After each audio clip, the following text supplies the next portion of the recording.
Moonwalking with Einstein by Joshua Foer. Picture this.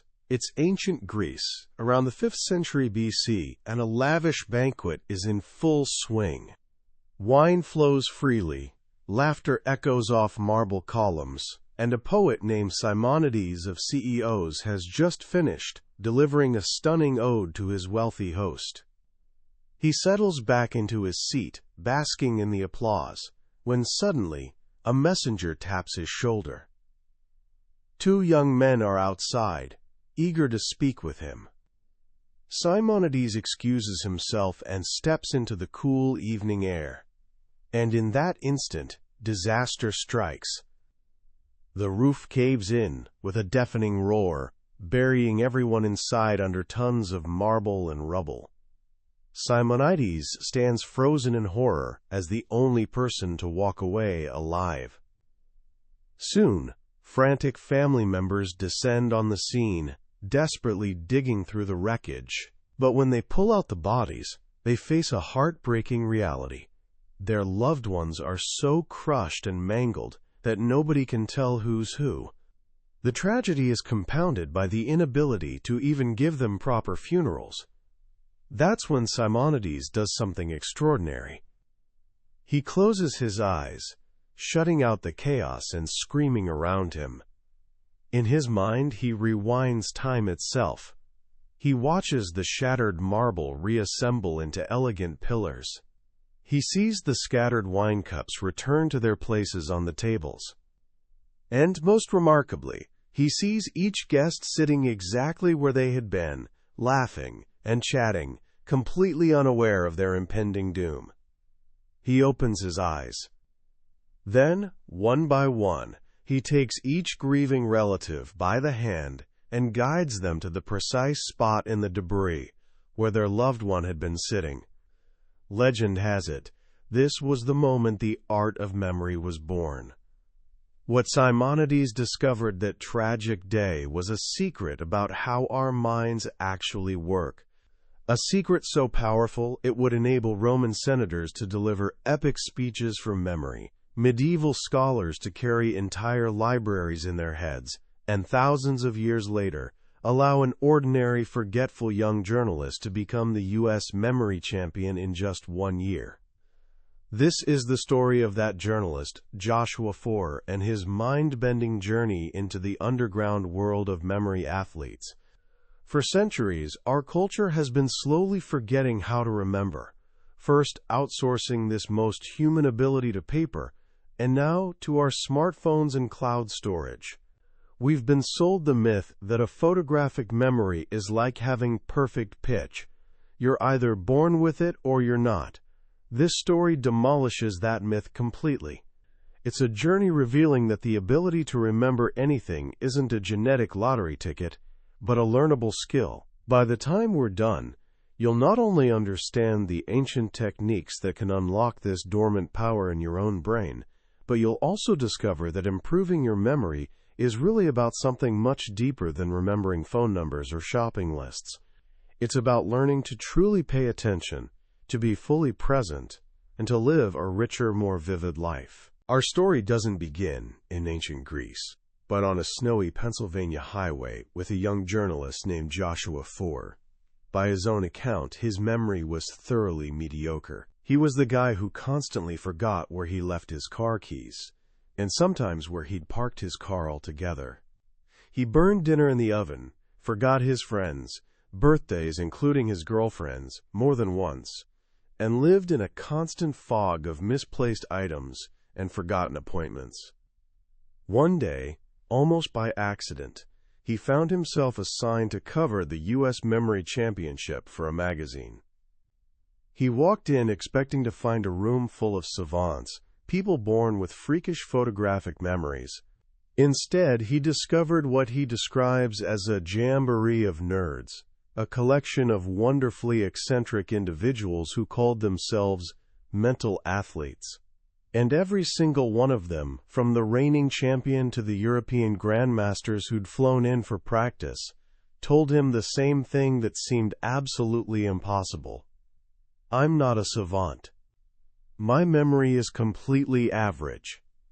How could this possibly be true?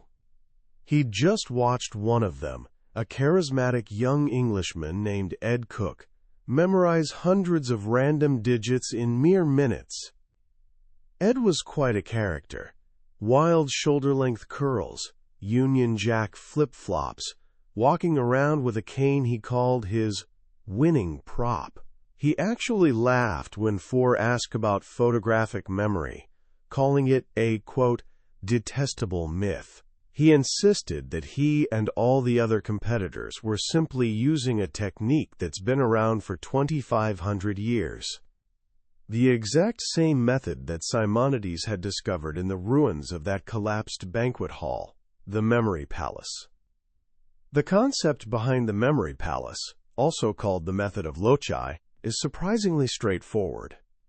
It works by hacking into our brain's incredible talent for remembering spaces. Here's the thing. Our minds didn't evolve to remember phone numbers, or historical dates, or abstract formulas. Our brains, shaped by thousands of generations of hunter-gatherer ancestors, evolved to remember physical locations.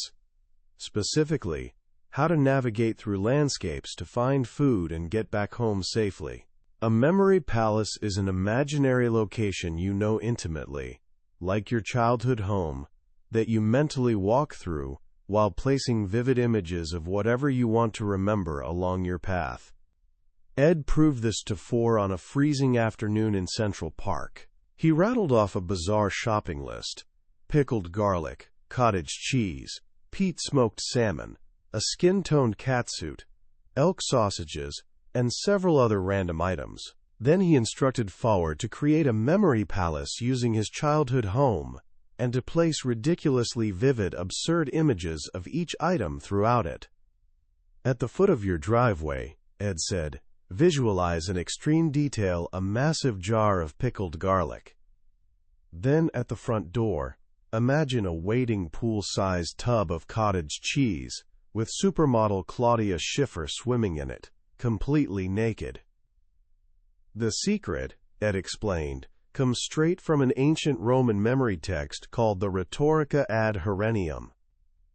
It advises making your mental images as bizarre, funny, and even lewd as possible.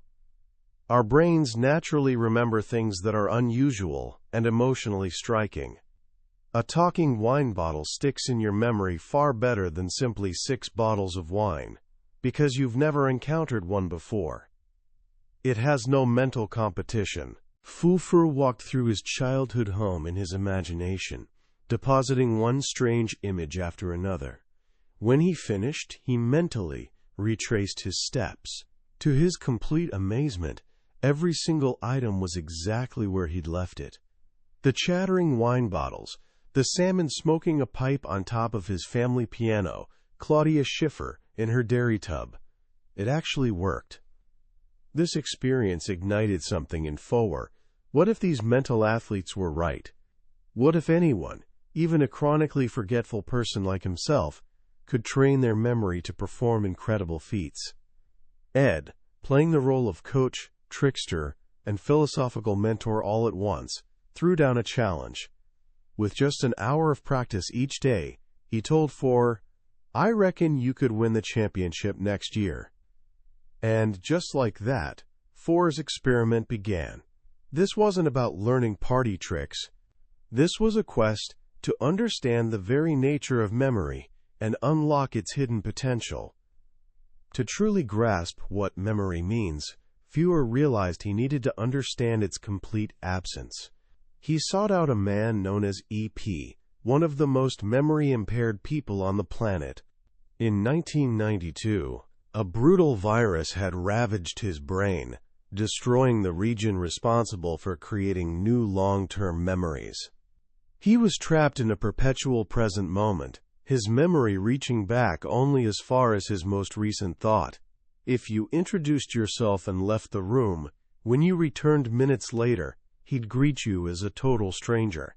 He sometimes ate breakfast 3 times in one morning, with no awareness he'd already eaten. EP lived a life completely free of anxiety and worry. but also completely disconnected from the flow of time. He had no continuous stream of consciousness, just isolated droplets of experience that instantly evaporated. Meeting EP was both powerful and haunting, a stark reminder of what memory actually gives us. It's not simply the ability to recall facts and figures. Our memories create the narrative of who we are. They're the intricate web of experiences that gives our lives meaning and continuity. Without them, we're utterly lost. EP's case also reveals something fascinating about the different types of memory. While his declarative memory, the memory for facts and events, was completely destroyed, his non-declarative memory remained perfectly intact. These are things we know unconsciously: how to ride a bike, how to tie our shoes, or that feeling of familiarity when we visit a place we've been before. EP couldn't draw a map of his own neighborhood to save his life, but he could take a walk around the block and find his way home every single time. His body remembered what his conscious mind couldn't access. This distinction is crucial to understanding how mental athletes train. They're not simply pumping up some generic memory muscle. That's a myth that Ed loved to demolish.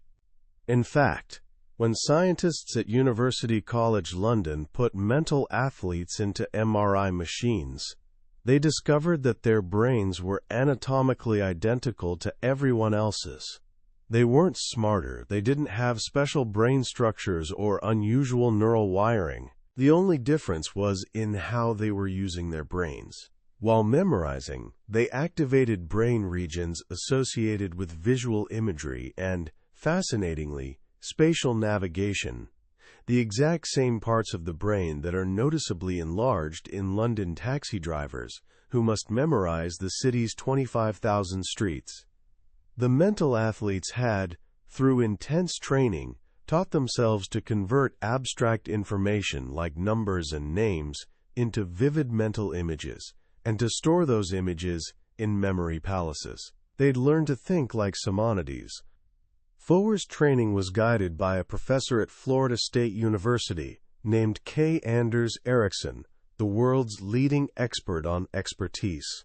Ericsson's research reveals that what separates world-class performers from everyone else isn't innate talent, but a specific type of training he calls deliberate practice. Simply repeating something over and over isn't enough. Plenty of people play golf or type on keyboards for decades without improving at all. That's because once we reach good enough at any skill, we switch to autopilot. We hit what Foer calls the OK plateau. To break through this plateau, you need to stay in what psychologists call the cognitive stage of learning. This means focusing intensely on your technique, setting specific goals, and getting constant, immediate feedback on your performance. It means practicing right at the edge of your abilities, constantly pushing yourself beyond your comfort zone. As Ed told Foer, quoting Bruce Lee, "There are no limits. There are plateaus, but you must not stay there. You must go beyond them. If it kills you, it kills you." Foer applied this philosophy ruthlessly to his memory training. He kept detailed spreadsheets tracking his practice sessions, analyzing every mistake. He got a metronome and forced himself to memorize cards at speeds slightly faster than comfortable. It was exhausting, frustrating work. But it paid off. His time steadily dropped. He was climbing off the OK plateau. As his training intensified, he had to build an arsenal of advanced techniques. To memorize long strings of numbers, he used a system called PAO, which stands for Person Action Object. In this system, every two-digit number from 00 to 99 gets assigned a unique person, action, and object. For instance, the number 34 might be Frank Sinatra person crooning action into a microphone object. The number 13 could be David Beckham kicking a soccer ball. With this system, any six-digit number transforms into a single, highly memorable image. The number 341379 becomes Frank Sinatra from 34, kicking from 13, a cape from 79. Creating these systems takes serious work up front. It takes a lot of remembering just to be able to remember, but it's incredibly powerful once it's in place. Foer created a similar PAO system for playing cards, giving each of the 52 cards its own person, action, and object. The King of Hearts became Michael Jackson moonwalking with a white glove. The King of Clubs was John Goodman eating a hamburger. A sequence of 3 cards, say, King of Hearts, King of Clubs, King of Diamonds, could compress into a single bizarre image. Michael Jackson eating a cigar. As the U.S. Memory Championship approached, what had started as a journalistic curiosity had transformed into a full-blown obsession. Foer was training for hours daily, wearing industrial earmuffs and blacked-out safety goggles to eliminate all distractions. He'd become one of the eccentric characters he'd originally set out to write about. And he was getting seriously good, frighteningly good. In practice sessions, he even managed to memorize a deck of cards in 1 minute and 55 seconds, a time that would shatter the current U.S. record. Championship day arrived.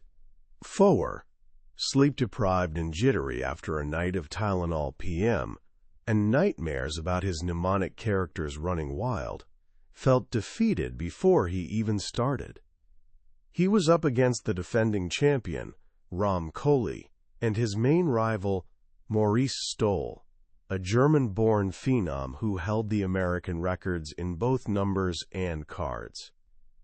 The competition was a mental decathlon, a grueling series of events testing every aspect of trained memory. The first event was names and faces. Foer had to memorize the first and last names of 99 different people from their photographs. He turned Edward Bedford into an image of Edward Scissorhands standing on a Ford truck bed. To his shock, he finished 3rd place, ahead of Maurice. Next came speed numbers, his weakest event. He played it conservatively, and his score was mediocre. But then came speed cards. This was his moment to shine. Armed with the advanced 3-card PAO system that no other American competitor was using, he had a secret weapon. When the timer started, he flew through the deck, placing his bizarre mental images throughout his childhood home. The Incredible Hulk on a stationary bike, a jockey parachuting with an umbrella, and in his parents' bedroom, an image that would give the book its title, himself, Moonwalking with Albert Einstein. When he stopped the clock, the judge showed him the time, 1 minute and 40 seconds. He'd just demolished the U.S. record. He survived the elimination rounds, squeaking past rivals through a combination of strategy and pure luck. Suddenly, impossibly, he found himself in the final, head-to-head against defending champion Ram Kohli. The event was called Double Deco Bust. They had 5 minutes to memorize 2 complete decks of cards. Foer knew this was Ram's weakest event. All he had to do was not choke. He made a crucial strategic decision. Instead of trying to memorize both decks, he would spend all 5 minutes on just one deck, but memorize it absolutely perfectly. After the coin toss, Foer initially chose to let Ram recall first. It was a strategic move. He knew there was a single gap in his own memory palace, and he wanted to make sure that particular card would be Ram's responsibility. The recall began. Ram went first. He named the first card correctly. Foer named the second. Ram named the third. Foer named the fourth. Then it was Ram's turn for the 5th card. He looked up at the ceiling. His face tensed. He shook his head. He made a guess. He was wrong. Just like that, it was over. The forgetful journalist, the guy who regularly couldn't find his own car, was the new United States memory champion. But the victory felt oddly hollow. Sitting on that stage, the overwhelming feeling wasn't triumph, but exhaustion. The journey, he realized, had never really been about the trophy at all. During that year of intensive memory training, Foer discovered that these techniques weren't just about storing information, they were about creating it. The art of memory is fundamentally an art of invention. By forcing him to pay close attention, to look at the world with the intention of making it memorable, the training had made his entire life richer and more vivid. He'd learned that the secret to a better memory is really the secret to a more mindful and observant life. Remembering, he writes, can only happen if you consciously decide to take notice. The techniques didn't just give him a better memory for facts and figures. They taught him how to be more present in his own life, to capture the fleeting details that would otherwise slip away unnoticed.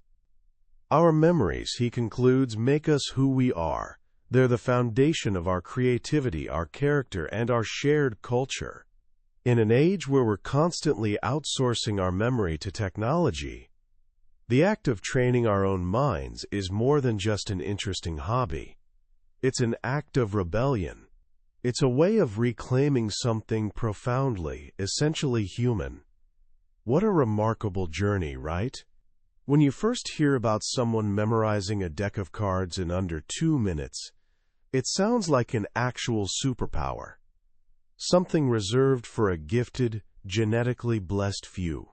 But what Joshua Foer's story so beautifully demonstrates is that this power isn't a gift at all. It's a choice. It's the result of dedication, smart techniques, and a willingness to see the world just a little bit differently. The most powerful lesson in Moonwalking with Einstein isn't that you can learn to memorize thousands of digits of pi, though you can. It's the profound realization that the limits we perceive in ourselves are often just comfortable illusions. They're okay plateaus we've accepted without ever really questioning them. Foer started out as one of us, forgetful, distracted, completely dependent on post-it notes and phone reminders. But by applying the principles of deliberate practice, he transformed a part of himself he'd always assumed was fixed. And that raises a powerful question for all of us. What other parts of our lives have we allowed to settle onto an okay plateau? What other skills could we master? What other heights could we reach if we just approach them with the same focus and intention? This book is also a quiet but urgent warning about our modern world. We're living in an age of what you might call externalized memory. Our phones remember our appointments, GPS remembers our routes, and Google remembers, well, pretty much everything else. A 2007 survey found that a third of British adults under 30 couldn't remember their own phone number without looking it up. And while these tools are incredibly useful and convenient, there's a real cost. Socrates famously worried that writing itself would implant forgetfulness in their souls, making people reliant on external marks rather than internal knowledge. One wonders what he'd say about the world we're living in now. When we stop exercising our memories, we're not just losing the ability to recall random facts. We risk losing the ability to make unexpected connections, to be genuinely creative, and to build the rich internal web of knowledge that gives context and meaning to everything we experience. As Foer discovered through his journey, it takes knowledge to gain knowledge. A well-trained memory isn't just a database of facts. It's a dynamic, interconnected framework for understanding the world. It's the fertile soil in which new ideas can actually grow. So here are a few simple things you can do, starting today, to begin this journey for yourself. First, the next time you head to the grocery store, try memorizing your shopping list instead of writing it down. Pick a simple memory palace. Your own apartment or house works perfectly, and place a vivid image of each item in a different room. Make the images absurd and memorable. Picture a giant stick of butter melting all over your doormat. see a rushing river of milk flooding down your hallway. It's a small exercise, but it'll prove to you that this skill is absolutely within your reach. Second, the next time you meet someone new, make a real effort to pay attention to their name. Don't just hear it passively, actively see it. Use the baker/baker paradox to your advantage. Transform the name into a visual image that connects to a rich web of associations. If you meet someone named Bill, picture him with a dollar bill stuck to his forehead. It might feel silly at first, but that brief moment of active, creative attention is the crucial first step to actually remembering. Ultimately, the message of this book is one of genuine empowerment. It tells us that our brains aren't fixed, static organs, but magnificently adaptable. It reminds us that mastery isn't the exclusive domain of the naturally gifted, but the hard-earned reward of the dedicated. And it teaches us that the act of remembering is really, at its core, the act of living a more conscious and attentive life. That was a summary of Moonwalking with Einstein by Joshua Foer. We've explored the heart of his journey today, but I need to be honest with you. A summary is just the map, not the territory. The real treasure is discovered when you walk the path yourself. The true magic happens when you read the actual book and get lost in the stories, when a particular idea or a beautifully crafted phrase connects with you in a way you never expected. This summary is meant to be your guide, to help you decide if this is a journey worth taking. If anything we've discussed today has sparked your curiosity, I genuinely encourage you to grab a copy. Reading it isn't just about learning memory techniques. It's an experience that can truly change the way you think about the power of your own mind. The link to the book is right there in the description. Also, if you found this summary valuable and it gave you a fresh perspective, please take a moment to hit that like button and subscribe to the channel. That way, you won't miss our next exploration of another potentially life-changing book from the billionaire's bookshelf. Let's continue this journey of growth together.